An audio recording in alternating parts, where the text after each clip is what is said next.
Bonjour à tous, j'espère que vous allez bien. On se retrouve aujourd'hui pour parler de l'épisode 6 d'Agatha. Un sacré épisode, plein de choses à dire.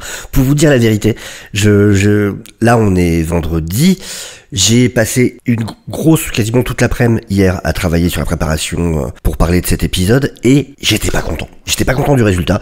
J'ai enregistré la moitié de la vidéo et j'ai arrêté en mode non parce que je pense que j'étais beaucoup sur YouTube ces derniers temps et j'avais besoin de sortir un peu la tête du guidon et je sentais il manquait quelque chose. J'avais pas réuni les éléments pour vraiment faire honneur à l'épisode en parlant. Et j'ai bien fait d'attendre, parce qu'entre-temps, des choses ont tilté, et du coup, là, maintenant, c'est le moment de faire la vidéo. Et dans cet épisode, il y a encore plus que ce qu'on pourrait croire au premier abord. Au-delà des révélations, c'est l'épisode qui va nous dire que la série a beau s'appeler Agatha All Along, ça a toujours été à propos de Billy. Et vous allez voir bien plus qu'on peut le penser à la base. Bien plus. Et vous allez voir qu'il y a beaucoup de choses très intéressantes dans cet épisode. Avant de commencer, n'hésitez pas bien évidemment à vous abonner. Ça fait très plaisir, bien sûr. N'hésitez pas à liker la vidéo, ça aide énormément à pouvoir mettre ça en avant. Mais on commence tout de suite, donc, avec le titre de l'épisode, Familiar by My Side. Bien évidemment, encore une fois, un bout de phrase, un bout de parole de la fameuse ballade des sorcières, et évidemment, ça fait référence à Billy. Alors, on va découvrir, entre guillemets, mais en tout cas pour ceux qui ne sont pas lecteurs, donc que Billy est juif. On assiste à sa bar mitzvah, ce qui est logique, parce qu'on sait que ces événements se déroulent quand il a 13 ans, or une bar mitzvah, c'est à 12-13 ans, justement. Alors, ça m'intéressait déjà parce que, donc il y a ce motif de l'arbre, qui va revenir un peu après, on va le voir, et dans la religion hébraïque, du coup j'ai regardé un peu, je suis pas connaisseur, mais j'ai regardé un peu, et c'est l'arbre de vie, qui, alors désolé pour la prononciation, en hébreu se dit Etz Haïm, et donc c'est l'arbre de vie qui représente symboliquement dans la Kabbale les lois de l'univers. Donc voilà, et vous allez voir qu'on va le revoir un peu après, ce symbole de l'arbre, qui est important, parce que évidemment le chemin des sorcières dans cette forêt. Alors c'est assez rigolo, on voit qu'ils ont appelé ça justement The Magic Mitzvah. Donc, et on va le voir encore après aussi, il y a vraiment déjà un lien entre William Kaplan et la magie. On voit qu'il a un intérêt, en tout cas, pour ce domaine, et on va beaucoup le voir avec la décoration dans sa chambre. On découvre pour la première fois ses parents, dont on avait pas mal entendu parler jusque-là. Donc, ses parents qui sont Rebecca Kaplan et son père Jeff Kaplan. Alors dans les comics, Rebecca Kaplan est psychologue, je sais pas si c'est le cas ici, et normalement Jeff Kaplan est lui cardiologue. Alors pour les plus curieux, ce que lit William, c'est en fait dans la Torah, c'est ce qu'on appelle le Shemini, ou alors on appelle ça le Léviticus, chapitre 10, c'est la partie dans laquelle ça parle des fils d'Aaron, les deux fils d'Aaron, qui offrent un feu étrange à Dieu, mais ce feu va les consumer. Ce qui est vu par certains comme en fait, c'est pas qu'il les a tués en mode punition, mais plutôt les a fait renaître au paradis. Donc il y a une histoire de deux fils qui disparaissent et renaissent ailleurs. Donc détail. Tout est dans les détails, il y a beaucoup de détails et j'adore ça. Vraiment, c'est un des côtés qui me plaît le plus. Alors, j'ai pas dit, mais oui, j'ai adoré l'épisode. Ce qui est cool, c'est que c'est un épisode plus long, pour le coup. Ça, c'est vraiment bien. On était sur du quasiment 40 minutes. Sur celui-ci, de mémoire, 47 minutes avec les crédits. Plein d'éléments. Je l'avais prévu, pour le coup. Alors, j'ai eu raison sur certaines choses, tort sur d'autres. On y reviendra. Mais j'avais raison sur le fait que oui, c'est un épisode qui devait traiter de ce qui s'était passé pour Billy avant. Pour moi, c'était une évidence, et effectivement, c'est ce qu'on a, et ça répond à pas mal de choses. Encore une fois, plus peut-être même que vous le pensez pour l'instant, mais vous allez voir ça. Alors, on retrouve le bleu, alors ce qui est logique, mais ce qui va du coup en plus avec ses pouvoirs. On est toujours dans dans ce bleu qui représente aussi son utilisation des pouvoirs magiques. J'ai bien aimé cette transition où on passe du coup de la cérémonie à la soirée, avec juste la caméra qui tourne comme ça, la musique qui change. Ça, c'était plutôt bien amené. Et voilà, je vous disais, on retrouve encore le motif de l'arbre qui sert ici de décoration sur les tables. Donc toujours ce foreshadowing de son départ prochain pour la balade des sorciers. Et on voit déjà d'ailleurs ici, c'est déjà montré, j'avais pas fait gaffe jusque là, mais on voit déjà justement la tente derrière qu'on va revoir ensuite. Alors c'est un moment qui nous permet de voir à quel point il est proche, très très proche de ses parents. Ils s'entendent extrêmement bien, ce qui du coup rend d'autant plus dramatique ce qui va se passer ensuite. Ça permet aussi de montrer à quel point, voilà, c'est un jeune homme qui est ouvert, qui est accepté par ceux qui l'entourent. Donc voilà, on nous montre vraiment quel genre de personne était William Kaplan. Vous remarquerez, encore une fois, les motifs de lune, encore et toujours. Et on en a encore une fois beaucoup dans cet épisode. Et c'est pas étonnant de retrouver Lilia ici. On sait que ça marche mal le business pour elle, donc évidemment tous les plans pour faire un peu d'argent, elle va les prendre. Donc aller dire la bonne aventure à une bar mitzvah, bah ouais, ok, ça peut rapporter un peu d'argent. Mais surtout, c'est le premier élément qui commence à nous montrer qu'en fait, ce que je me suis rendu compte entre hier et aujourd'hui en rematant l'épisode, c'est qu'en fait, autant la série s'appelle Agatha, autant ça n'est pas son coven, ça n'est pas le coven d'Agatha, c'est le coven de Billy. C'est totalement le coven de Billy. Et j'avais déjà fait la remarque sur cette image dans les crédits de fin où on voit la carte de tarot du magicien au milieu avec les cartes autour qui représentent le coven. Et là, dans cet épisode, on en a la preuve. On va voir qu'en fait, on sait, c'est logique dans cette histoire de destin et dans cette histoire que Agatha va nous dire à un moment sur le fait qu'une sorcière a toujours un coven dans les 3 miles alentour parce que c'est le destin. Le destin réunit toujours un coven. Or, c'est lui le lien en réalité avec tout le coven. C'est lui qui a déjà rencontré Lilia. C'est lui qui va rencontrer Alice avant. C'est lui qui connaît déjà Jen. Il est le centre du coven. Et ça va être encore plus marqué par d'autres choses plus tard. Vous allez voir ça. Mais en fait, tout le chemin des sorcières, on sait qu'il change selon les covens. Or, c'est Billy qui a donné son apparence au chemin des sorcières. Et on en a la preuve dans cet épisode, vous allez voir. Et donc, il rencontre Lilia, il va lui demander de lui lire l'avenir. Alors, on voit qu'il est un peu... me dites pas tout par contre. Et voilà, on voit que c'est un jeune vraiment, ouais, comme elle va dire plus tard, c'est un bon jeune, good egg, comme on dit en anglais. D'ailleurs, derrière lui, alors on le voit pas bien, mais derrière lui, il y a la carte de la tour. Donc déjà un foreshadowing, il y a déjà la carte de tarot de la tour, dont on sait qu'elle représente Billy. On l'avait vu entre autres dans les cartes qui avaient été montrées pour la promo de la série, et cette carte-là, c'est celle qui représente Billy, et elle est déjà présente. Mais ça va même plus loin que ça. Et donc, voilà, elle nous explique que ça va être un voyage de grande transformation. Sa ligne se sépare en deux à un moment, ce qui est tout à fait logique avec ce qui va se passer.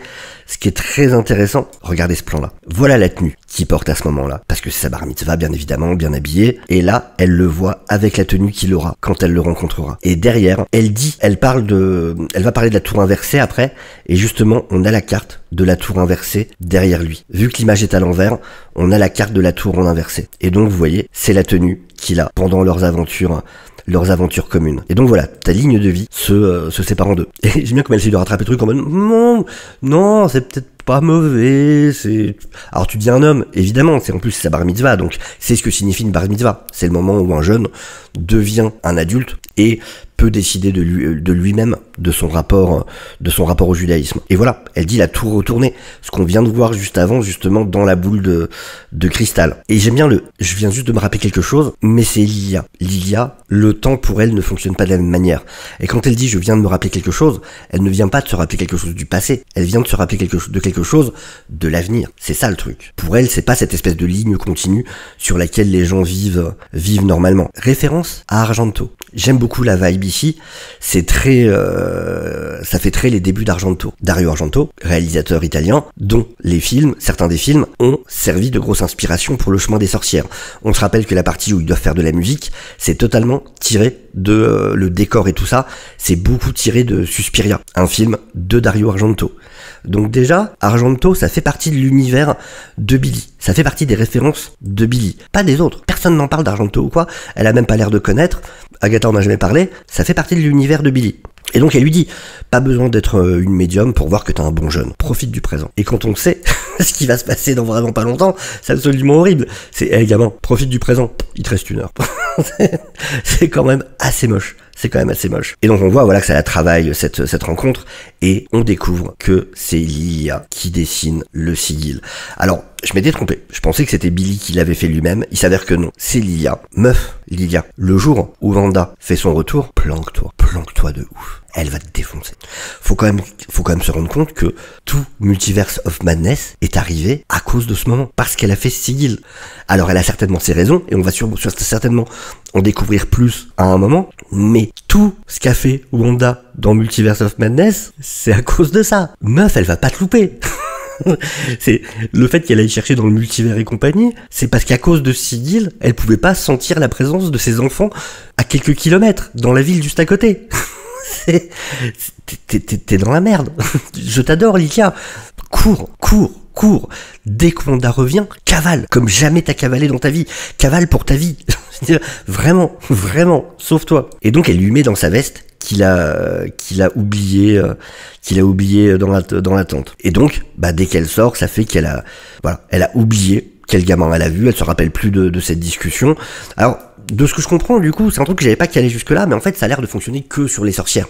C'est pas sur tout le monde, ça fonctionne sur les sorcières, parce que sinon, il pourrait dire son identité à personne. Je veux dire, même ses parents se rappelleraient pas de lui, son petit copain pourrait pas savoir son nom, et ainsi de suite. Donc, c'est vraiment sur les sorcières que ça fonctionne. C'est pas possible autrement. Et à ce moment-là, donc la fête est interrompue et on voit ils ont appris que on découvre que c'est pile au moment de l'anomalie de Westview, du moment où Wanda justement avait pris le contrôle de Westview, et il se passe quelque chose avec l'anomalie. Et là, je me dis, mais ça doit être tellement chelou dans ce monde du MCU. Imaginez les alertes qu'ils reçoivent sur leur téléphone, les gens qui vivent dans ce monde-là. Emergency alert.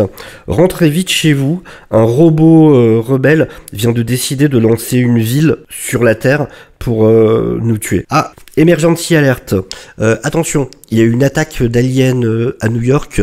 Veuillez rentrer chez vous. Attendez-vous à des bouchons. Ça doit être spécial quand même de vivre dans ce genre de monde-là. Ça doit être très étrange. Et donc voilà, la fête est interrompue. Ils doivent rentrer chez eux. Ils repartent en voiture. Ça c'est intéressant. Pareil, ce qu'on entend, c'est l'épisode en noir et blanc où on entend en fait les dialogues du sitcom de Wanda. C'est le moment où Vision parle avec... ça c'est Vision qui parle à Wanda. Et en même temps c'est logique, puisque du coup voilà, Darcy nous expliquait que dans WandaVision, que justement ces espèces d'ondes cosmiques étaient retransformées en ondes radio à l'ancienne, et du coup qu'avec une vieille télévision ou une radio, on pouvait capter le signal de la sitcom de ce qui se passait à l'intérieur de Westview. Mais ça nous montre aussi quelque part que du coup les ondes, les informations peuvent sortir du X, de la même manière que les esprits, les âmes peuvent aussi en sortir. Et justement, à ce moment-là, on voit qu'il a toujours le sigil, et à ce moment-là, on voit bien que le X est en train de se réduire, donc on est pile au moment où, justement, Wanda a décidé de relâcher le sort, après le climax de WandaVision, où elle vient de dire adieu à ses enfants. Enfin, leur dire bonne nuit plutôt. Et accident, donc là pour le coup, j'avais raison, j'en parlais depuis, je crois, le 3e épisode, où je disais que pour moi, en ayant réfléchi sur ce qu'était l'origin story des jumeaux dans les comics, qui était impossible à retranscrire tel quel en série, parce que je vous assure que c'est un bordel pas possible. J'en ai parlé dans la dernière spoiler room justement, où j'ai fait un petit résumé, et vraiment, c'est un bordel. Si vous voulez que je vous fasse une petite vidéo pour vous expliquer l'origin story des jumeaux dans les comics sur la chaîne, n'hésitez pas à me le dire en commentaire, je le ferai avec plaisir, ça me fera marrer, mais c'est un bordel, c'est vraiment un bordel. Donc, je savais qu'ils étaient obligés de simplifier cette histoire. Et pour moi, le plus logique, le plus simple, était de dire, justement, qu'un gamin allait mourir au même moment et que l'âme pourrait prendre sa place. C'était ce qui semblait le plus vraisemblable. Et effectivement, c'est ce qui va arriver. Et donc voilà, évidemment, ses parents choqués, très inquiets, voient qu'il a l'air de plus respirer. On voit que voilà, c'est vraiment lui qui a pris le choc de plein fouet.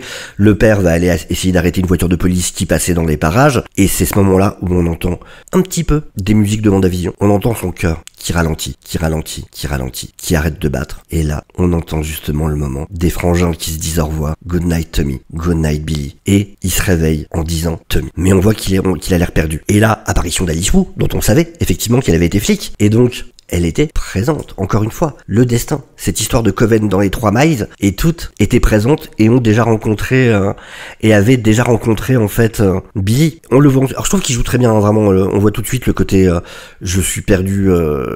Qu'est-ce qui se passe? Qu'est-ce que je fous là? Qu'est-ce que je fous dans ce corps? On joue beaucoup sur énormément sur les reflets d'ailleurs, sur les miroirs et dans la manière dont il les regarde. Voilà, la manière dont il se regarde dans les reflets. C'est très bien représenté la façon dont vraiment voilà il est perdu et inquiet. Enfin, qu'est-ce qui se passe? Toujours le deal avec lui. Et voilà, donc on comprend que il y a pas de problème physique, que les choses vont mieux, mais qu'il a perdu la mémoire. Et là donc on découvre qu'il peut lire dans les esprits. Et donc il entend les pensées de ses parents qui sont inquiets pour lui, voilà. Là il a l'impression qu'ils s'engueulent, mais en fait ils sont juste en train de penser. Et il leur parle comme si c'était logique, enfin, il se rappelle de rien. Là il leur parle comme si c'était logique. Et évidemment eux sont surpris et lui se rend compte de ok, c'est peut-être bizarre de faire ça. Et donc voilà, il apprend que c'est bon, il peut rentrer chez lui, tout va bien. Et on voit, parce que le problème c'est que chez lui, enfin, quand on rentre chez soi, il y a le côté rassurant, mais il a pas ce côté rassurant, il se rappelle pas de son chez soi. Et il se rappelle d'aucune de ses 2 vies, c'est ça le truc. Ok, il a dit Tommy en se réveillant, mais il se rappelle pas de sa vie en tant que Maximoff, et il se rappelle pas non plus de sa vie en tant que Kaplan. Et moi ça c'est une des grandes questions que je me pose. Est-ce que Billy Kaplan a vraiment complètement disparu? Parce que si c'est le cas, c'est hyper dark. C'est vraiment dark. Ça veut dire que ses parents ne savent pas que leur enfant est mort. Moi, ça me rappelle ces histoires d'invasion extraterrestre qui prennent la place d'humains existants. Enfin, c'est l'invasion des profanateurs de tombes. C'est vraiment, ça serait horrible si les parents ne savent pas qu'en fait leur enfant est mort pour le coup. Donc, j'ai du mal à penser que c'est ça. Je pense que le jour où il retrouvera la mémoire, il retrouvera les 2 mémoires. Je pense que l'âme de Billy est quand même encore présente. Parce que vraiment, je trouve ça très sombre pour le MCU si on dit que non, en fait, non, l'autre a disparu. Il y a plus que le petit Maximoff. Ça serait quand même un peu trop dark, je trouve, dans ce que fait le MCU. Ça me paraît très bizarre. Donc je pense vraiment que les 2 sont encore présents pour le coup. Que vraiment il est devenu un mix des 2. De la même manière qu'il dit à un moment, je suis revenu en étant plus. Alors non seulement il parle de plus par rapport à ses capacités, mais je pense aussi vraiment que c'est plus en mode je ne suis plus une seule âme. Je pense. Je me trompe peut-être là-dessus. Et on voit qu'il essaye de les rassurer, qu'il essaye de leur faire plaisir. Il a envie de ne pas les voir inquiets. Et donc il rentre chez eux, et ça doit être terrible hein, de voir ces photos d'une vie dont il se rappelle absolument pas. On a le chien qui lui aboie dessus, c'est intéressant, parce que en plus, donc le chien qui ressent, on dit souvent que les animaux sont plus sensibles à ces choses-là, au surnaturel et tout ça, et en plus, sur la carte de tarot de la lune qui est extrêmement liée à la série et à Billy, sur la carte de la lune, il y a justement 2 chiens qui aboient contre la lune. Donc voilà, encore un petit easter egg. Et donc voilà, eux, les parents, voilà, s'inquiètent pas trop là-dessus. Mais voilà, il les entend encore penser. Et ça doit être terrible. Parce qu'en plus, il n'y a aucune mauvaise intention derrière. C'est vraiment, c'est des parents qui sont inquiets, ils le voient bien. Ils pensent souvent, quand il y a un truc de médium comme ça qui commence à lire dans les pensées, c'est souvent des choses négatives. Et du coup, c'est horrible à supporter. Mais ça peut être aussi horrible à supporter sur le positif. Là, c'est juste 2 parents aimants qui s'inquiètent énormément pour leur enfant. Sauf que du coup, c'est une couche et une couche et une couche. Et voilà, le père qui est inquiet, c'est ouais, on nous a dit qu'il fallait qu'il reste au calme, mais j'ai l'impression qu'on le stresse. Et en même temps, évidemment, il peut pas s'empêcher de penser à la situation, à tout ça, comment aider, à vouloir faire quelque chose. Elle lui dit qu'elle veut le retour, elle pense qu'elle veut le retour de son fils. Mais c'est quand même trop, enfin, c'est quand même beaucoup pour lui qui est déjà perdu dans tout ça. Et qui est en mode stop, s'il vous plaît, stop. Et eux qui ne comprennent bien évidemment pas, qui n'ont pas conscience, qui peut lire dans les esprits. Et donc sa mère qui pense que peut-être que voir sa chambre, ça lui fera du bien. Eux qui sont inquiets, qu'est-ce qui se passe s'il reste toujours comme ça? Qu'est-ce qui se passe s'il se rappelle jamais? Encore une fois, ils peuvent pas s'empêcher de penser à tout ça. Et il le joue extrêmement bien, je trouve, il le joue vraiment très bien. Voilà, arrêtez de vous inquiéter, je vous en supplie, j'ai juste besoin de calme en fait. J'ai besoin de comprendre ce qui se passe, mais eux qui, évidemment, ne comprennent pas, enfin, ils ont pas conscience qui lit dans leur esprit. Et on voit encore, il essaye de faire au mieux. Et du coup, il répond à la pensée de sa mère, mais même sa mère qui est en mode, mais quoi? Elle l'a pas dit à haute voix, en fait. Mais bon, évidemment, dans ces cas-là, on balaye ça en mode, bon, j'ai dû le dire à haute voix sans m'en rendre compte ou quoi. Et il demande à monter dans sa chambre tout seul. Et voilà, il essaye même de faire une petite blague. On voit vraiment que c'est un bon jeune. Il essaye de faire une petite blague pour les rassurer, justement. Malgré ce que lui vit, il essaye de faire au mieux quand même pour ses parents qui, même s'ils se rappellent pas d'eux, donc ils voient bien qu'ils veulent juste retrouver leur fils, tout simplement. Là, il y a plein de choses et c'est super intéressant. On a ici une image qui vient, c'est une illustration pour Rabelais. Ça, c'est une illustration qui vient de Rabelais.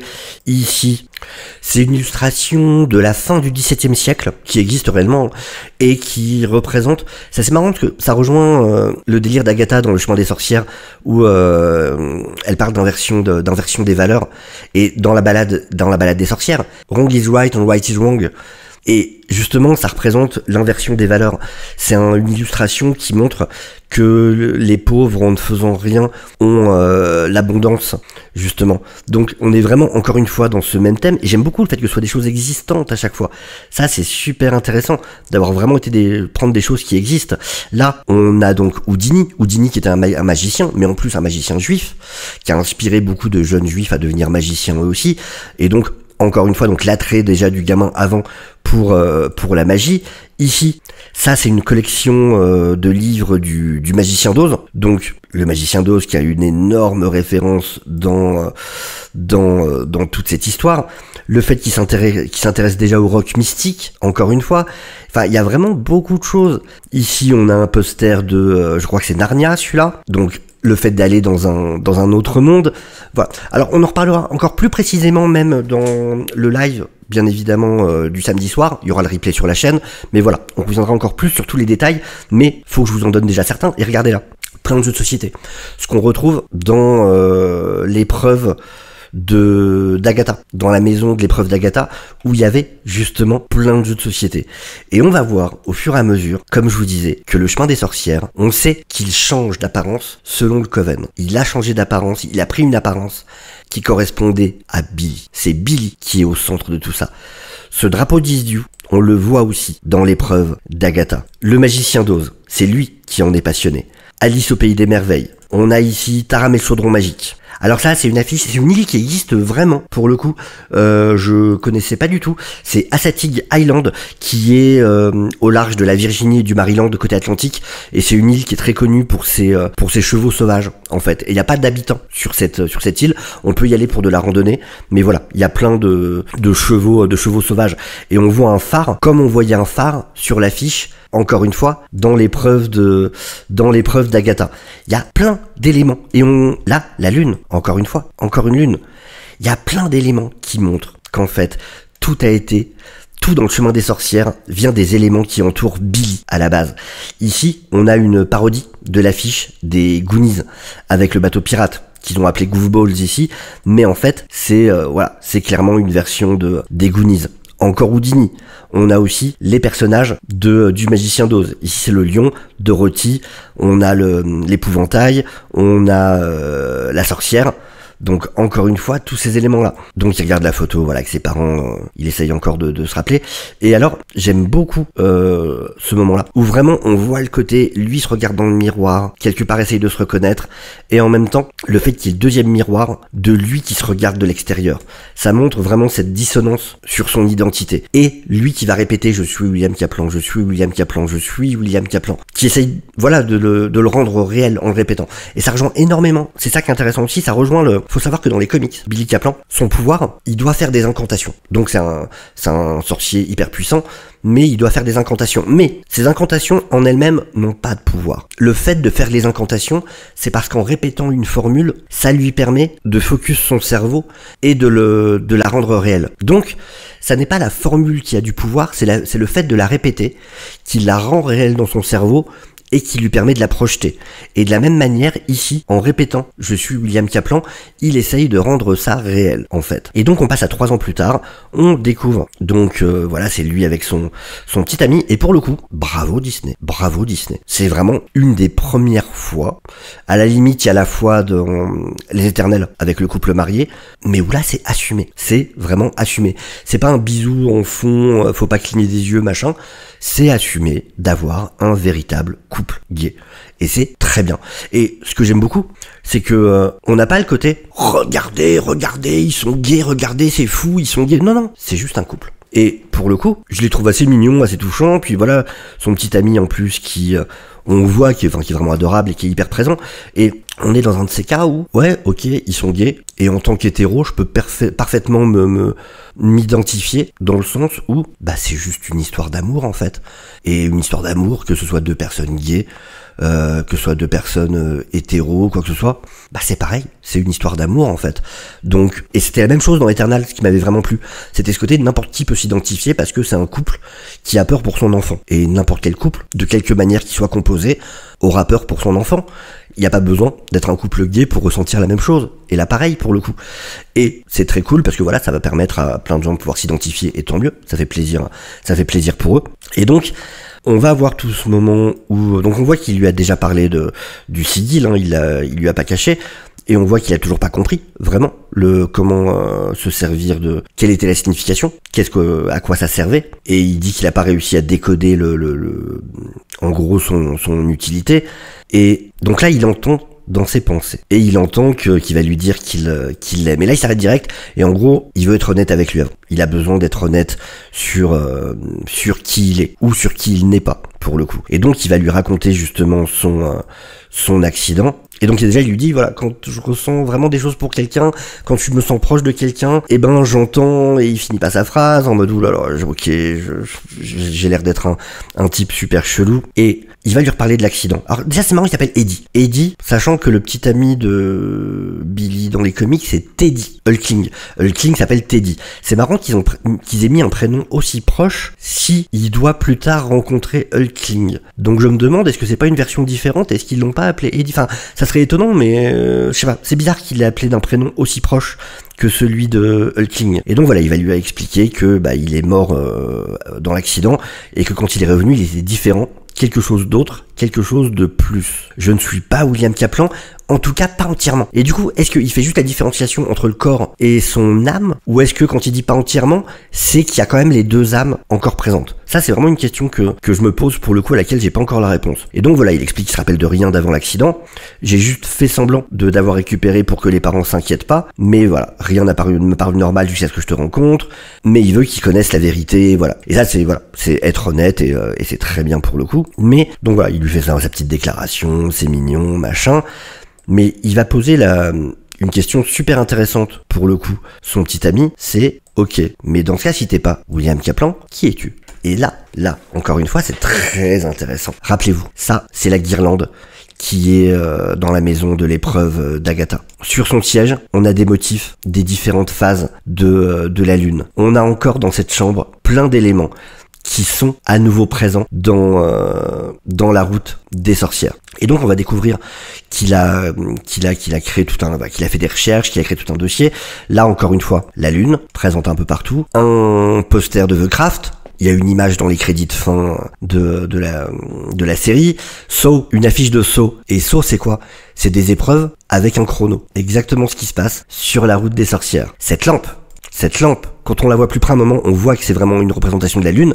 C'est exactement la lampe qu'il y avait dans la première maison. C'est exactement la même lampe qui a été reprise dans la maison. Il y a plein d'éléments. Là, on a un poster de The Fleetwood Mac, qui est le même poster qui était dans la maison de l'épreuve d'Alice. Tout le chemin des sorcières s'est formé selon Billy. C'est son coven, c'est le sien. Et d'ailleurs, on le verra plus tard, il était en réalité sur le papier dans les noms qu'a écrit Lilia. Il a toujours fait partie du coven et il en est même le centre, en réalité. C'est ça, un des gros éléments que cet épisode nous apporte. Et donc là, on découvre que la version officielle, c'est qu'en fait, le Hex, tout ce qui s'est passé à Westview, c'était un entraînement, un exercice d'entraînement des Avengers qui a mal tourné. Alors il semblerait donc que le Sword a été étouffé. L'affaire étouffée tout ce qui s'était passé. C'est assez intéressant ça. C'est assez intéressant. Et on découvre qu'il suit Jennifer sur YouTube. Alors, qui a pas une grosse chaîne, plus grosse que la mienne quand même, on va pas se mentir. 14 000 abonnés. Mais ce qui est intéressant, c'est qu'elle est en train de faire la pub en plus pour ses bougies, ces espèces de masques sur le visage, et elle finit par, c'est complètement sûr, je vous rappelle qu'il y a eu 800 brûlés. Elle est en procès parce qu'il y a eu 800 personnes qui ont eu des brûlures graves à cause de ces mêmes masques. Donc c'est assez drôle qu'il y ait la partie, alors vous inquiétez pas, c'est hyper sûr, hein. Il y a aucun souci. Et on voit derrière une affiche de Carrie d'ailleurs. Encore un film d'horreur de l'époque. C'est lui qui a cet attrait pour les films d'horreur. Donc tout le fait que le chemin des sorcières soit basé sur les films d'horreur, c'est à cause de lui. C'est à cause de lui en réalité. Et donc il va expliquer à Eddie qu'en fait c'est un sort parce qu'il a repéré justement les runes sur les images. Et donc il comprend, c'est un spell, c'est de la sorcellerie en réalité. Et c'est là qu'il va lui expliquer que il a trouvé quelqu'un sur Reddit qui a accepté de le rencontrer et d'en parler. J'avoue que cette partie-là, je suis moyen. Fan. Il y a une partie que j'aime beaucoup, une partie que j'aime moins. Je suis pas fan de la partie grosse blague. Ouais, salut Craft Crazy 17, bonne heurifique 69. Non seulement il s'appelle Bonheur, mais en plus c'est 69. Bonheur, je rappelle, hein, c'est érection en anglais. C'est un jeu de mots là-dessus. Il y a une partie qui un petit peu qui fonctionne, je trouve. Genre, j'adore le fait, si vous regardez là, sur son chapeau, c'est des os de poulet, en fait. Au début, je croyais que c'était une broderie, et non. Quand on regarde bien, c'est des os de poulet.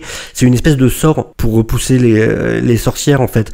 Donc le mec se trimballe dans la rue avec des os de poulet sur son bob. Par contre, ce que j'aime, c'est que ça montre à quel point, et ça c'est cool, ça n'adoucit pas ce qui s'est passé. Au contraire, ça montre à quel point ça a pu détruire des gens. À quel point c'est horrible ce qui leur est arrivé en réalité. Et voilà, dans ce qu'il va expliquer, c'est vraiment le côté de je me rappelle de tout. On était sous son contrôle, on était comme dans cette espèce de sitcom très triste.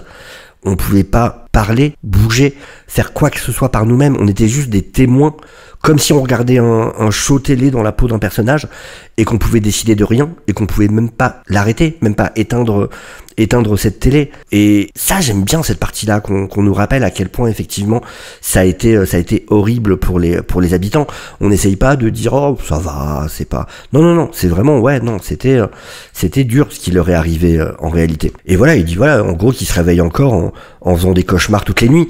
Quand il lui demande si en gros il veut savoir si lui aussi a chopé des pouvoirs. Et pour le coup, la seule personne à qui c'est arrivé, c'est Monica. Mais parce qu'elle a traversé directement le ex. Et là, c'est intéressant parce que il avait dit, j'entends les pensées des gens dont je me sens très proche, et quand les pensées sont fortes. Et on peut se dire, mais du coup, pourquoi il entend ses pensées à lui, il le connaît pas? Sauf que, faut se rappeler que c'était son oncle quand il était enfant. Alors ça a duré quelques jours, mais c'est une des personnes dont il a été le plus proche dans le monde, en fait. Parce qu'il n'a vécu que quelques jours en réalité. Et donc il a été très proche de lui. Du coup ça rend logique le fait qu'il puisse entendre, surtout que les pensées là sont très fortes. Et donc évidemment il lui demande qui est cette Agatha Harkness à laquelle il pense. Et il va lui expliquer que voilà, son sort à lui a été encore pire. Parce que en plus Agatha Harkness s'est servi de lui, il l'a fait passer pour son mari. Mais en fait il était plutôt son animal domestique. Et alors ça j'aime bien le moment avec son espèce d'oiseau empaillé où il est en mode comme ça. Ça j'avoue que j'ai trouvé ça drôle. Le fait que le mec sorte un oiseau empaillé de sa poche, c'est tellement chelou, tellement absurde que j'ai trouvé ça un peu rigolo quand même. Et donc voilà, il explique qu'elle lui a volé sa maison, il était complètement sous le coup, il était la marionnette d'Agatha Harkness et que il a jamais osé revenir à Westview, qu'il est en fuite depuis parce que voilà. Et là, il va parler des enfants d'Agatha. Il dit j'ai été une terrible influence sur les enfants d'Agatha. Et j'ai empoisonné un chien. C'est lui elle lui a fait empoisonner le chien. Ça c'est horrible. Ça c'est vraiment horrible. Et là, ça attire l'attention de Billy. Comment ça elle avait des enfants? Parce que ça a pas dû en parler par contre à l'extérieur. Et oui, elle avait des jumeaux. Quel était leur nom? Billy et Tommy. Et là, évidemment, ça lui rappelle le premier mot qu'il a dit quand il s'est réveillé après l'accident. Surtout qu'en plus, il va continuer avec le petit speedster et son frère qui lit les esprits. Wow. Évidemment, là il fait le lien. Qu'est-ce qui leur est arrivé? Qu'est-ce que j'en sais? Wanda est morte. Il paraît que Vision, c'est le Sword qui a utilisé des bouts de lui, puisque lui ne sait pas qu'en fait le Sword a reconstruit Vision et que maintenant il y a White Vision qui se promène quelque part dans le monde. Et les jumeaux, ils ont juste disparu. Et pour lui, il explique que ils ont dû être aspirés comme tout le reste de ce qu'avait créé Wanda par le ex. Et c'est là qu'il va comprendre qu'Agatha est toujours présente à Westview. Et c'est de là qu'il va décider de faire des recherches sur elle. Ce qui va l'amener à vouloir aller la rencontrer. Il rentre chez lui, on voit que c'est des parents, voilà, hyper adorables. Et d'ailleurs, ils doivent être au courant pour Eddie le fait qu'ils sont en couple et tout ça. Et c'est le cas dans les comics. Dans les comics, c'est des parents vraiment super acceptants ils adorent Teddy. Justement, ils l'appellent leur beau-fils dans les comics. Enfin voilà, c'est vraiment des parents qui ont aucun souci avec le fait que leur fils a un petit ami, voilà. Donc ça reprend ce côté-là, effectivement, où ils ont absolument qu'un problème avec ça. Et encore une fois, ça revient, hein. film d'horreur psychologique. C'est vraiment son délire. C'est vraiment son délire. Et on voit que lui, voilà, essaye vraiment d'être le bon fils. Poster de Lornaou. Il a gardé le poster du magicien d'Oz. On voit qu'il y a un jeu de tarot présent ici. Enfin, il y a encore plein d'éléments qui montrent à quel point, effectivement, donc le poster de Fleetwood Mac dont je vous parlais. Je vous parlais des phases de la lune, justement, avec de la géométrie sacrée aussi, on peut le voir sur son siège. Enfin, il y a plein d'éléments, plein d'éléments avec la lune. On voit la lune aussi ici, vraiment plein de choses. Et donc, il écoute la balade des sorcières en même temps. On voit qu'il commence son enquête sur tout ça. Ça, c'est intéressant. Les notes qui nous expliquent qu'il y a 2 sortes de sigils, en fait. Il y a les sigils permanents, et donc ça, c'est le sigil qu'a fait l'IA pour lui. Ça veut dire des sigils qui sont actifs pendant de longues périodes. On peut même rebalancer de l'énergie dedans pour qu'il soit encore plus fort et actif plus longtemps. Mais il existe aussi des sigils destructibles qu'on peut briser et qui peuvent se faire sur de la nourriture, sur du papier, sur plein de sortes de choses. Si c'est sur du papier, par exemple, on peut le brûler. Et ça, c'est des sigils où, en fait, quand on les détruit, ça libère le sort. C'est-à-dire, en fait, on a un sort emprisonné dans un seau. Et si on brise ce seau, on libère le sort. Donc voilà, c'est vraiment 2 sortes de sigils différents. Et on voit qu'il a fait beaucoup de recherches, effectivement, sur ce sigil. Et il va commencer à faire des recherches sur Agatha Harkness. Et ça, petit easter egg, mais dans chaque épisode de Agatha, il y a toujours le chiffre 3 qui apparaît 3 fois. Et là, on voit 333 résultats partiels pour Agatha Harkness. C'est des détails, mais je trouve ça, enfin vraiment, on voit qu'ils sont vraiment fait chier. On voit aussi que les sorcières, là ça dit que les sorcières peuvent décider comment elles vieillissent et que beaucoup décident de rester à leurs 30 ans.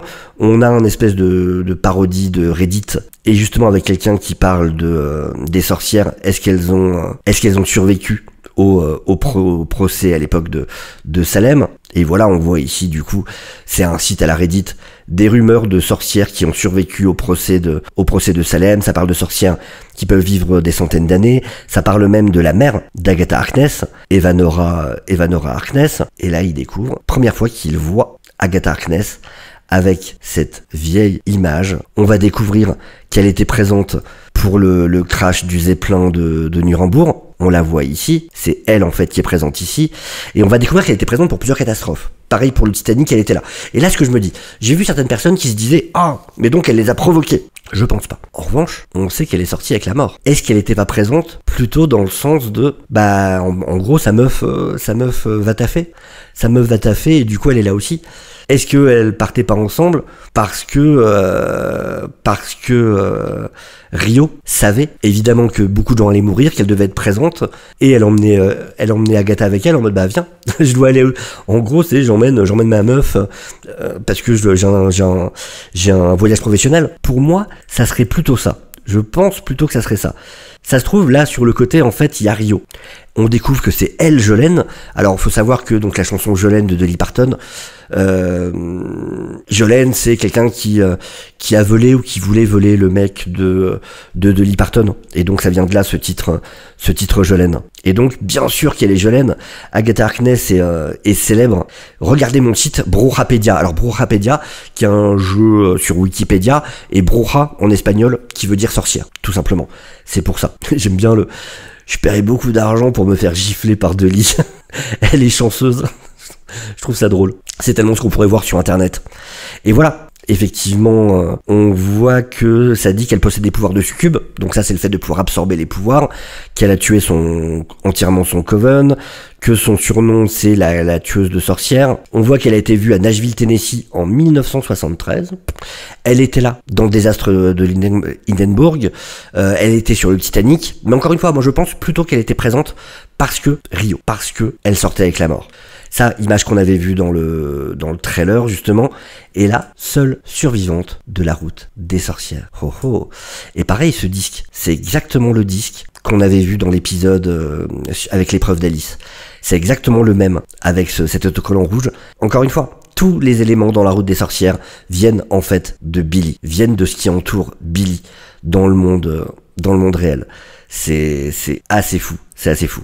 Et donc c'est là qu'il va comprendre Le chemin des sorcières peut permettre de trouver ce qui est manquant. Mais oui, c'est ça. Il faut que j'aille sur le chemin des sorcières. Et pour aller sur le chemin des sorcières, j'ai besoin de la seule personne qui a survécu. Donc, Agatha Harkness. Encore une fois, les phases de la lune, avec son livre de sorts qui dit que pour relâcher d'un sort, le meilleur moment pour essayer de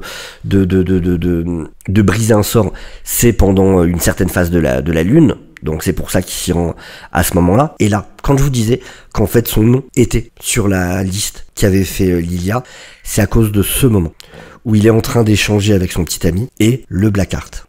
Ce qui est en plus d'autant plus logique que Lilia ne peut pas écrire son nom. Il n'y a rien qui l'empêche d'écrire le nom de Rio à ce qu'on sache, mais elle ne peut pas écrire le nom vu qu'il y a le sceau, justement, qu'elle a posé lui-même sur lui. Et donc, voilà, en fait, Blackheart, ça n'était pas Rio, contrairement à ce qu'on pensait. C'était Billy, depuis le début, c'était lui en réalité. Et donc, c'est génial. Cette scène, c'est ma scène préférée de l'épisode peut-être, où on va voir la réalité de ce que s'imaginait Agatha à la base. Et je trouve ça trop bien. Et là, c'est intéressant parce que elle a 2 tasses, mais on ne voit pas Rio. Est-ce que Rio était réellement présente à ce moment-là? J'ai un gros doute.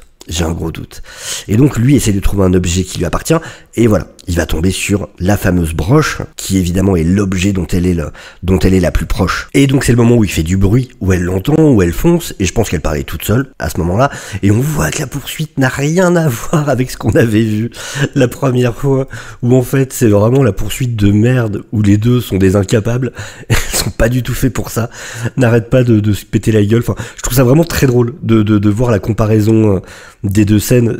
Elle l'imaginait vraiment comme une scène de série policière et tout en mode super efficace, alors que, mais tellement pas, genre, je m'arrête si tu t'arrêtes. Il a pas du tout envie d'être dans une poursuite, elle qui s'arrête parce qu'elle a une crampe, en fait il est pas du tout passé par-dessus la bagnole, c'est vraiment juste la portière qui s'est ouverte à ce moment-là. Sharon, ça fait du bien de revoir Sharon. On voit qu'elle porte un t-shirt qu'elle a pris à Ralph Bonner, t-shirt qu'ils avaient fait spécialement pour une réunion de famille où ils avaient été campés ensemble. On voit qu'elle a une espèce de pauvre flingue en plastique vert là qui est ridicule. Et ouais, vraiment toute la scène est super drôle pour le coup effectivement de voir ça. Et on voit que non seulement elle voit différemment, mais elle entend différemment aussi. Parce que lui il est tout poli, tout gentil, c'est vraiment le bon petit gamin qui est là en mode, qui parle super bien en plus. Et vraiment qui est tout sympathique, et c'est dans sa tête où elle le voit être un espèce de petit con qui essaye de lui répondre et tout, et c'est super drôle de voir vraiment la comparaison des 2 scènes, et j'adore la manière, vraiment il est très très bien Duloc, il le joue vraiment bien je trouve tout ça, et vraiment voilà il est hyper poli en mode alors je suis venu avec un plan, je vous l'avoue, assez inorthodoxe pour vous relâcher du sort, et vraiment la façon de parler et tout ça marche super bien. Est-ce que je pourrais vous ennuyer en vous demandant un verre d'eau ou quelque chose? Et elle qui entend qu'il est en train de se foutre de sa gueule, et du coup c'est le moment où en fait elle avait été lui donner un coup de pied pour le faire tomber de sa chaise, avec lui qui est en mode on peut éviter la violence physique par contre s'il vous plaît, enfin vraiment ouais, et tout le moment où elle lui disait tu ne veux pas me titiller parce que je suis dangereuse, et lui qui est en mode non j'ai pas envie du tout. Ah tu veux pas, non je veux absolument pas, il y a pas de, et voilà vraiment c'est très bien joué, c'est bien écrit je trouve, c'est bien joué, j'ai beaucoup aimé toute cette scène, et lui qui reste tout souriant en plus, vraiment du début à la fin il reste super agréable, et j'aime beaucoup le moment aussi où elle joue avec le stylo, et il est là ça marche pas, là vous pouvez écrire, là non, là vous pouvez, là oui, là, bon ok faites comme vous voulez. Et voilà, ça marche bien. Je trouve que là, pour le coup, c'est de la comédie qui fonctionne vraiment bien. Et on voit pareil le moment avec les fleurs, du coup, où lui, en mode, ouais, ça c'est des diseases. Et ce qui a aussi un jeu de mots, parce que du coup, en anglais, il y a une expression quand on trouve un corps où justement c'est avec disease. Donc du coup, c'est aussi un jeu de mots par rapport à ça. D'où la série qui avait à une époque Pushing Daisies, avec le mec qui pouvait parler justement avec les cadavres. Et c'est le moment où elle va commencer à l'entendre. Et il s'en rend compte. C'est attendez, là, vous avez vraiment entendu ce que j'ai dit cette fois là? Et là, justement, ce moment de faiblesse du sort, où elle peut vraiment... Alors, est-ce que c'est justement pas parce que c'est ce moment de la lune où le sort est plus faible, et donc c'est le moment où elle voit le tableau, et donc il en profite pour jeter son sort. Et j'aime beaucoup aussi, du coup elle le ramène au placard, puis non, pas encore le placard, j'ai pas envie d'y retourner. Donc, on voit qu'il y était déjà avant, et je trouve ça assez drôle, vraiment la manière. Et donc là on avance dans le temps, et on va revenir au moment où justement il essaye de lui dire son nom. Et déjà, là, on voit qu'il mentait. Là, en réalité, il mentait là-dessus, mais on va voir que par contre, il avait pas d'intention de lui mentir sur son identité. Il lui dit qu'il est William Kaplan. Et elle, évidemment, elle l'entend pas, et il va lui dire « Je suis Billy Maximoff ». Alors, est-ce qu'en réalité il teste? Est-ce qu'il sait qu'elle ne peut pas l'entendre? Et du coup il sait qu'il peut le dire sans problème et en même temps il fait le test pour en être sûr? Ou est-ce que vraiment il était honnête et il pensait qu'elle pouvait l'entendre? Je suis partagé là-dessus. Je suis partagé. Et on revient au temps présent. Mais rien, enfin voilà, le fait de l'entendre dire je suis Billy Maximoff, c'est cool. C'est vraiment cool. Et donc elle sort de, on dirait un peu la créature du marais ou un zombie qui sort de terre comme ça, mais en même temps il y a aussi le côté on dirait vraiment les gens qu'on chasse du village avec le goudron et les plumes, avec cette boue et les feuilles qui vont s'y accrocher. Et d'ailleurs un truc dont je me suis rendu compte, parce que là on voit les feuilles jaunes et du coup j'y pense, mais si on regarde la couleur de l'enchaînement des épreuves, dites-moi si je me trompe, mais j'ai l'impression que ça correspond à la couleur de l'apparition des pierres d'infinité. Et je sais qu'il y a toute une théorie sur cette histoire de certains personnages représentent en fait les pierres de l'infinité, et ça aura son importance à un moment dans Secret Wars, mais c'est vrai que si on regarde, la première épreuve c'était le bleu. Or le bleu c'est la pierre de l'espace, celle qui était apparue dans le premier film Avengers. Ensuite, on a eu l'épreuve rouge. Ça, c'est Thor 2, Dark World, avec l'éther. Ensuite, on a eu l'épreuve violette. Or, le violet, c'est la pierre dans les Gardiens de la Galaxie. Ensuite, le jaune, actuellement. Or, le jaune, c'est l'ère d'Ultron, la pierre de l'esprit, celle qui va se retrouver sur Vision. Et ensuite, on aura donc le vert, qui est celle qui est apparue dans Doctor Strange. Mais donc ça suit les couleurs de l'apparition dans le MCU des pierres d'infinité. Corrigez-moi si je me trompe, mais j'ai vraiment l'impression que c'est ça. Ça a suivi le même ordre d'apparition. Et donc voilà, elle sort du truc, elle va se nettoyer, et on a Billy qui va briser le sigil. De toute façon, le sort est déjà brisé, ou il le brise à ce moment en fait. Parce qu'elle avait pas dit son nom, elle avait juste dit « tu es comme ta mère ». Mais c'est possible que ce soit en le brisant que ça finisse complètement le sort. À voir, je suis pas tout à fait au clair là-dessus. Et donc elle arrive en mode waouh, quelle entrée, bravo. Oh, un sigil, qu'est-ce que c'est? Je manque de pouvoir. Ouais, c'est ça. Fous-toi de ma gueule. Et lui qui lui répond, c'est pas le pouvoir qui m'intéresse. Et donc il lui demande quand est-ce qu'elle a compris. Et ça je pensais pas honnêtement. Pour le coup je suis surpris, je pensais pas. Mais elle lui dit que dès la première fois qu'ils se sont rencontrés, elle avait un feeling que c'était lui. Même avec le sigil en obstacle. Alors elle dit, toi et ta mère avaient le the same tell, ça veut dire en gros vous avez des mimiques en commun, des tics en commun. Quand on joue au poker par exemple, on va dire qu'on sait que quelqu'un bluffe parce que il has the tell. C'est-à-dire il a une mimique quand il triche, quand il bluffe, qui fait qu'on sait qu'il bluffe. Et là, ce qu'elle est en train de dire, c'est que du coup, elle a reconnu des mimiques, des choses qui ont fait qu'elle le savait. Et là, après, c'est un jeu de mots où, en gros, il lui dit quelle mimique, je sais pas comment traduire ça, mais c'est vraiment un jeu de mots sur le fait de et c'est quoi? Et elle lui répond, c'est très ennuyeux. Lui, il dit et c'est quoi en mode c'est quoi exactement la mimique? Et elle lui répond, et à c'est quoi? Elle lui dit c'est ennuyeux. Et elle est très drôle cette année, j'adore le moment. J'étais pas sûr et elle commence à imiter ce qui s'est passé avant avec jusqu'à ce que tu vraiment ouais, j'aime beaucoup Catherine Hahn, je trouve qu'elle joue vraiment très bien. J'aime bien voir ce côté sérieux maintenant de Dialogue. Et vraiment, c'est là que je vois qu'effectivement il peut être un excellent Wiccan. Maintenant qu'on voit ce côté sérieux de son personnage, j'aime beaucoup. Et elle qui s'amuse en face. Et vraiment, il y a un naturel à ce moment-là dans son personnage qu'on a rarement pour le coup. Et là, la façon dont elle va dire, ça fait plaisir de te voir à nouveau Billy. Il y a vraiment quelque chose de sincère. Et j'aime beaucoup ce qu'ils font avec le personnage d'Agatha, où, ok, ils font évoluer le personnage. Elle n'est plus que la méchante, comme elle l'était à un moment, mais c'est pas non plus j'étais méchante, je deviens génial, je deviens super gentil. Elle est toujours dans cette frontière grise entre les deux. Elle peut pas s'empêcher, elle a été trop longtemps une méchante, et forcément, elle a des côtés à des moments qui retournent sur le côté méchant. Elle est plus complexe que juste j'ai été méchante, je suis gentille. Et là c'est un des moments, et on voit que vraiment elle est émue, elle est vraiment émue. Et dans ses yeux, on va le voir encore plus après. Et là, il lui dit Billy, et ça la touche vraiment, elle peut l'entendre. Et là, il continue avec William, elle en a les larmes aux yeux. De pouvoir l'entendre, elle en a les larmes aux yeux. Elle a beau faire ce spectacle de la méchante ou machin, elle est vraiment sincère là-dessus. Ça l'émeut vraiment énormément. Et dit, tu peux m'entendre maintenant? Et là, c'est intéressant aussi.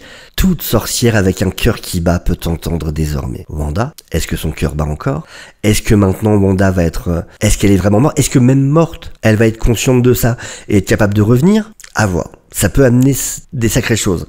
Mais donc maintenant, toutes les sorcières sont au courant qu'il existe, peuvent le ressentir. Et là, du coup, voilà. Là, c'est le côté méchant d'Agatha qui revient. Ah ouais, Lilian Jen. Ouais, tu les as pas loupés. Bon, ton chemin à toi continue. Je veux dire, bon, tu les as tués. Et puis, après tout, je vais pas te juger. Moi, j'en ai tué plein. C'est vraiment, tout de suite, elle repart dans ce côté. Bon, bah, ils sont morts. Mais tu me vois pas me retenir. Et donc, il lui dit, je ne suis pas comme toi. Où est-ce que j'ai entendu ça avant? Bien évidemment, elle fait référence à Wanda, bien sûr. Et donc là, il lui dit, j'ai besoin de savoir comment t'as fait. Comment t'as fait pour trouver un nouveau corps? Ok, tu veux pas en parler. Et là, j'aime beaucoup parce que, pour plusieurs choses. Donc déjà, là, on sent qu'elle va le former. Parce qu'on va voir qu'il peut pas encore contrôler ses pouvoirs. C'est elle qui va le former, qui va lui apprendre, pour moi, à contrôler ses pouvoirs. Très clairement. Ça va devenir, elle va être son mentor. Ce qui forcément va jouer quand tu auras le retour de Wanda, où cette femme qu'il avait détestée sera très proche de son fils et aura servi de mentor à son fils. Forcément, ça va aussi changer le rapport entre Wanda et Agatha. Mais vraiment, on voit qu'elle est en mode, ne te sens pas coupable. Je t'interdis de te sentir coupable pour ton talent. Et ce qui est intéressant aussi, c'est qu'elle se parle à elle-même aussi en disant ça. C'est aussi par rapport à elle, c'est par rapport à ce qu'on a vu par rapport à sa mère, qu'il a trouvé démoniaque juste à cause de sa capacité à absorber les pouvoirs. Et là, elle est en train de dire ce qu'elle aurait aimé que sa mère lui dise. Tu as survécu, comme les sorcières ont dû le faire pendant des siècles. Tu as vu une opportunité, un vaisseau vide, en parlant du corps, et tu as bougé à l'intérieur. Tu as cassé les règles. Tu as cassé les règles parce que, rappelez-vous, dans Multiverse of Madness, on nous dit, quand il y a le Docteur Strange qui revient en zombie, qui se sert du corps d'un Doctor Strange mort, on nous dit que ça brise les règles, que c'est interdit. Donc en faisant ça, c'est interdit. Donc, et ça en vient à un autre truc que j'ai compris entre hier et aujourd'hui, on sait donc que dans cette série, il y a énormément d'inspiration, énormément de choses prises du Magicien d'Oz. Et une question que je me pose depuis le début de la série, c'est, ok, mais dans ce cas, qui est le sorcier? Qu'est-ce qui va jouer le rôle de la fin de la route de Briques Dorées? Et j'ai tilté d'un coup, pendant la nuit, quelle est la dernière couleur? Quelle est la dernière épreuve? C'est Rio, avec l'épreuve verte. Or, dans le Magicien d'Oz, quel est le but? La cité d'Émeraude. Émeraude, vert. Donc en fait, je pense que l'antagoniste final, très clairement, c'est Rio. Pourquoi? Parce qu'il a brisé les règles. Et elle avait dit qu'elle n'aimait pas les fantômes. Pourquoi elle n'aime pas les fantômes? Je pense parce que ce sont quelque part des âmes qui lui échappent. Même si leur corps est mort, qui décident de rester sur Terre, qui ne se laissent pas accompagner dans l'au-delà. Or, c'est exactement ce qu'a fait l'âme de Billy, qui a refusé d'aller dans l'au-delà, et qui est resté dans le monde des vivants en se servant du corps d'un autre. Ce qui brise les règles de la mort. Et on sait qu'il reste l'épisode 7, donc qui sera sur l'épreuve en rapport avec... Ah, d'ailleurs, je vous ai pas montré, mais dans la chambre de Billy, il y a aussi un château fort. Sous les figurines de Dorothy et tout ça, là, sur les étagères, en dessous, il y a un jouet de château fort, et on sait que la prochaine épreuve se déroule dans un château fort. Et donc, il a brisé les règles. Et c'est pour ça que Rio va être l'antagoniste final, et qu'Agatha va prendre le côté de Billy pour le défendre. Je pense. Pour moi, c'est ce qui va se passer. Et oui, on sait que donc les épisodes 8 et 9, on les aura le même jour. Et donc, ça va être tout le climax. Et donc, la cité d'Émeraude, en fait, c'est la zone de l'épreuve de Rio, le Magicien d'Oz. La cité d'Émeraude, forcément. Et donc voilà, elle est juste heureuse que ça l'ait gardé vivant. C'est ce qui te rend spécial. Et encore une fois, elle lui parle à lui. Elle est heureuse qu'il soit encore vivant, mais en même temps, elle se parle aussi à elle-même de ce qu'elle aurait aimé qu'on lui dise. C'est ce qui fait de toi, a witch. Et donc, elle veut qu'ils finissent la route ensemble. Et lui est en mode, quoi? Nous, j'ai plus besoin de toi. J'ai peut-être jamais eu besoin de toi, en fait. Sauf que là, il se rend compte qu'il a aucun contrôle sur ses pouvoirs. Et pour moi, vraiment, ça montre que c'est elle qui va lui apprendre comment s'en servir, parce que pour l'instant, il est comme sa mère, en fait. Sa mère, c'est vraiment dans ses émotions fortes, où elle relâchait du pouvoir. Et voilà, toujours son côté un peu méchant. Elle peut pas s'en... Et donc, il lui dit, oui, mais tu sais que je l'ai, ce pouvoir. Je peux pas m'en servir comme je veux, mais... Et voilà, ouais, tu vas le finir avec tout ce pouvoir que tu ne peux pas contrôler sans faire une colère. Et là, elle se pose la question, qu'est-ce que Billy Maximoff veut trouver à la fin de la route? T'as déjà le pouvoir, ta mère, elle t'a fait disparaître, elle a préféré sauver les étrangers.